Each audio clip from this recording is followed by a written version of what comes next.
Hello guys, welcome to विवेक पाठशाला। और आज हम पढ़ने वाले हैं सूरदास के पद नंबर 3 और 4 हम करने वाले हैं।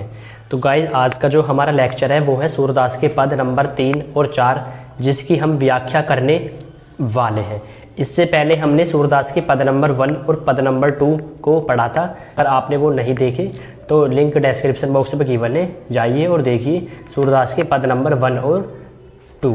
ठीक है, तो जो आज का जो हमारा सेशन है, जो आज का जो हमारा टॉपिक है वो है सूरदास के पद नंबर 3 और पद नंबर 4, जिसकी हम व्याख्या करने वाले हैं। ठीक है, तो गाइस जो व्याख्या है हमने इसमें नोट की हुई है, हमने इसमें दी हुई है, आप इसको कॉपी में भी नोट कीजिए। इस वीडियो को आप 2 या 3 बार देखिए, ताकि आप इसको 2 या 3 बार देखने के बाद आप सूरदास के पद साथ में उसकी व्याख्या कभी भी नहीं भूल पाएंगे। ठीक है, 2 या 3 बार देखने पर आप इसकी व्याख्या कभी भी नहीं भूल पाएंगे। ठीक है, तो गाइस जो आज का जो हमारा सेशन है वो है सूरदास के पद नंबर 3 और पद नंबर 4। तो हम शुरू करते हैं सबसे पहले सूरदास के पद नंबर 3। ठीक है, तो गाइस हम इसकी व्याख्या भी करने वाले हैं। ठीक है, तो नंबर 3 है उसको हम स्टार्ट करते हैं। हमारे हरि हारिल की लकड़ी, मन क्रम बचन नंद नंदन और यह दृढ़ करी पकड़ी। गाइस इन पंक्तियों में गोपियाँ कहती हैं कि भगवान जो श्री कृष्ण हैं उनके लिए हारिल की लकड़ी है। तो इन पंक्तियों में गोपियाँ कहती हैं कि जो श्री कृष्ण हैं उनके लिए हारिल की लकड़ी है। जिस तरह हारिल पक्षी लकड़ी के टुकड़े को अपने जीवन का सहारा मानता है, उसी प्रकार श्री कृष्ण भी गोपियों के जीने का आधार है। उसी प्रकार श्री कृष्ण भी गोपियों के जीने का आधार है। उन्होंने मन, कर्म और वचन से नंद बाबा के पुत्र कृष्ण को अपना माना है। गाइस जो फर्स्ट वाला है हमारा इसका पार्ट, हमारे हरि हारिल की लकड़ी, मन क्रम वचन नंद नंदन और यह दृढ़ करी पकड़ी। तो इन पंक्तियों में गोपियाँ कहती हैं कि जो भगवान जो श्री कृष्ण है उनके लिए हारिल की लकड़ी के समान है। जिस तरह हारिल पक्षी लकड़ी के टुकड़े को अपने जीवन का सहारा मानता है, उसे हमेशा अपने ही साथ रखता है, उसी प्रकार जो भगवान जो श्री कृष्ण है वो भी गोपियों के जीने का आधार है। उन्होंने मन, कर्म और वचन से भगवान श्री कृष्ण को अपना माना है। तो जो नेक्स्ट है उसमें जागत सोवत स्वप्न दिवस निसी कहना कान्हा जकरी, सुनत जोग लागत है ऐसो जियो करई ककरी। तो गोपियाँ कहती हैं कि जागते हुए, सोते हुए, दिन में, रात में या स्वप्न में हमारा रोम रोम भगवान श्री कृष्ण नाम जपता रहता है। उन्हें उद्धव का संदेश कड़वी ककड़ी के समान लगता है। जो उद्धव जी का जो संदेश है उनको ककड़ी के समान लगता है, कड़वी ककड़ी के समान लगता है। जो नेक्स्ट है उसमें जागत सोवत स्वप्न दिवस निसी कहना कान्हा जकरी, सुनत जोग लागत है ऐसो जियो करई ककरी। गोपियाँ कहती हैं कि जागते हुए, सोते हुए, दिन में, रात में या स्वप्न में हमारा रोम रोम भगवान श्री कृष्ण नाम जपता रहता है। उन्हें उद्धव का संदेश कड़वी ककड़ी के समान लगता है। जो उद्धव जी का जो संदेश है उनको ककड़ी के समान लगता है, कड़वी ककड़ी के समान लगता है। जो नेक्स्ट है हमारा, सूतो व्याधि हमको ले आए, देखी सुनी न करी, यह तो सूर तिन्ही ले सोपो जिनके मन चकरे। तो इसमें कहती हैं गोपियाँ, हमें कृष्ण के प्रेम का रोग लग चुका है, अब हम आपके कहने पर योग का रोग नहीं लगा सकती, क्योंकि हमने तो इसके बारे में न कभी सुना, न देखा और न कभी इसको भोगा ही है।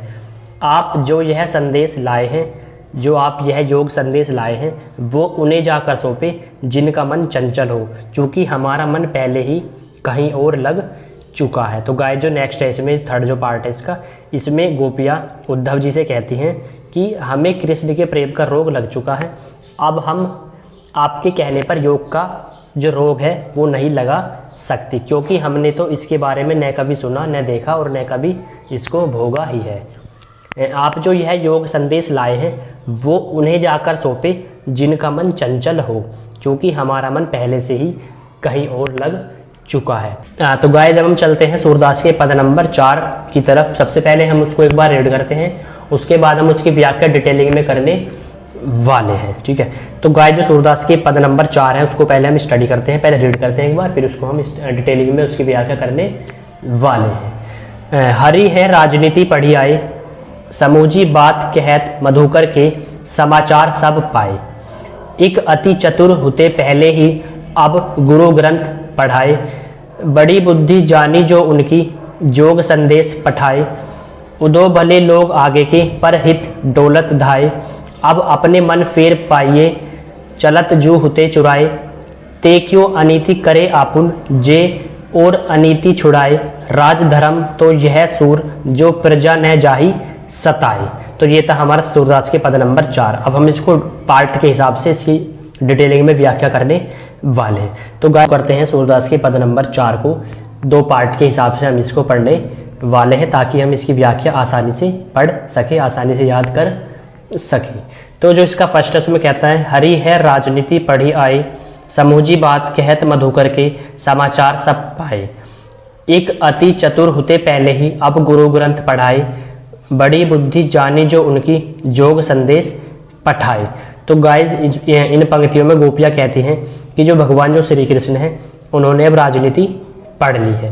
गोपियाँ बात करते हुए व्यंग्य पूर्वक कहती हैं कि वो तो पहले से ही बहुत ही चालाक, बहुत ही चतुर थे, पर अब उन्होंने बड़े बड़े ग्रंथ पढ़ लिए हैं, जिससे उनकी बुद्धि और भी बढ़ गई है। तभी तो हमारे बारे में सब कुछ जानते हुए भी उन्होंने हमारे पास उद्धव से योग का संदेश भेजा है। तो इन पंक्तियों में गोपिया जी कहती हैं कि श्री कृष्ण ने अब राजनीति पढ़ ली है। गोपियाँ व्यंग्य पूर्वक कहती हैं कि वे तो पहले से ही बहुत ही चालाक, बहुत ही चतुर थे, लेकिन अब उन्होंने बड़े बड़े ग्रंथ पढ़ लिए हैं, उनकी बुद्धि और भी काफ़ी बढ़ गई है। तभी तो हमारे बारे में सब कुछ जानते हुए भी उन्होंने हमारे पास उद्धव से योग का संदेश भेजा है। उद्धव जी का इसमें कोई दोष नहीं है। तो जो नेक्स्ट है उसमें कहते हैं, उदो भले लोग आगे के, पर हित डोलत धाए। अब अपने मन फेर पाइए, चलत जू होते चुराए। ते क्यों अनीति करे आपुन, जे और अनीति छुड़ाए। राजधर्म तो यह सूर, जो प्रजा न जाही सताए। तो इन जो सेकंड पार्ट है इसका, इसमें उद्धव जी से गोपियाँ कहती हैं कि उद्धव जी का इसमें कोई दोष नहीं है, ये भले लोग हैं जो दूसरों के कल्याण करने में आनंद का अनुभव करते हैं। गोपियाँ उद्धव से कहती हैं कि आप जाकर कहिएगा कि यहाँ से मथुरा जाते वक्त श्री कृष्ण हमारा मन भी अपने साथ ले गए थे, उसे वे वापस कर दे। वे अत्याचारियों को दंड देने का काम करने मथुरा गए हैं, परंतु वे स्वयं अत्याचार करते हैं। आप उनसे कहिएगा कि एक राजा को हमेशा चाहिए कि वो प्रजा की हित का ख्याल रखे, उन्हें किसी प्रकार का कष्ट नहीं पहुंचा दे। यही राजधर्म है, यही राजधर्म कहता है। तो गाइस जो ये सेकंड पार्ट था, इसमें गोपियाँ उद्धव जी से कहती है कि आप, तो उद्धव जी का इसमें कोई दोष नहीं है, ये लोग भले हैं जो दूसरों के कल्याण करने में आनंद का अनुभव करते हैं। गोपियाँ उद्धव से कहती हैं कि आप जाकर कहिएगा कि यहाँ से मथुरा जाते वक्त श्री कृष्ण हमारा मन भी अपने साथ ले गए थे, उसको वापस कर दे। वे अत्याचारियों को दंड देने का काम करने मथुरा गए हैं, परंतु वे स्वयं अत्याचार करते हैं। ऐसा गोपियाँ उद्धव जी को बता रही हैं श्री कृष्ण के बारे में। आप उनसे कहिएगा कि एक राजा को हमेशा चाहिए कि वो प्रजा का ख्याल रखे, प्रजा का हित, ताकि उनका ख्याल आसानी से रख सके, उन्हें किसी प्रकार का कष्ट नहीं पहुंचाए। यही राजधर्म है, यही राजधर्म कहता है। तो इन पंक्तियों में गोपिया जी उद्धव को श्री कृष्ण के बारे में बताती हैं। ठीक है, तो ये था गाइज हमारा सूरदास के पद नंबर 4। इसकी व्याख्या में एक बार और देखते हैं ताकि इसको आप आसानी से याद कर सके। तो गाइज ये ऊपर की जो पंक्तियां हैं हमारी, उसमें गोपियाँ कहती हैं कि श्री कृष्ण ने अब राजनीति पढ़ ली है। गोपियाँ बात करते हुए व्यंग्यपूर्वक कहती हैं कि वो तो पहले से ही बहुत चालाक, बहुत चतुर थे, लेकिन अब उन्होंने बड़े बड़े ग्रंथ पढ़ लिए हैं, जिनसे उनकी जो बुद्धि है वो और भी काफ़ी बढ़ गई है। जो उनकी बुद्धि है वो पहले से काफ़ी बढ़ गई है। तभी तो हमारे बारे में सब कुछ जानते हुए भी उन्होंने हमारे पास उद्धव से योग का संदेश भेजा है। उद्धव जी का इसमें कोई दोष नहीं है, ये भले लोग हैं जो दूसरों के कल्याण करने में आनंद का अनुभव करते हैं।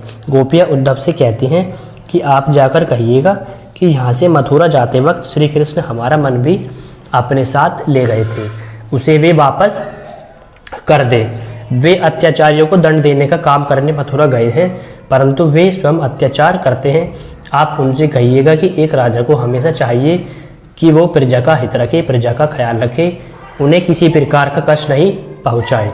यही राजधर्म है, यही राजधर्म कहता है। तो इसके बाद हम इसका वन शॉट लाने वाले हैं, जिसमें हम सूरदास का जीवन परिचय, सूरदास के पद नंबर 1, 2, 3, 4 को पढ़ने वाले हैं। एक ही लेक्चर में, एक ही वीडियो में हम पूरा चैप्टर कंप्लीट करने वाले हैं। ठीक है, तो उसके बाद जो नेक्स्ट लेक्चर होगा हमारा सूरदास के पद, इसके क्वेश्चन आंसर या इसकी एक्सरसाइज पर होने वाला है। ठीक है, तो इसके क्वेश्चन आंसर तथा इसकी एक्सरसाइज पर होने वाला है, जिसमें हम इसके कंप्लीट एक्सरसाइज को करने वाले हैं। तो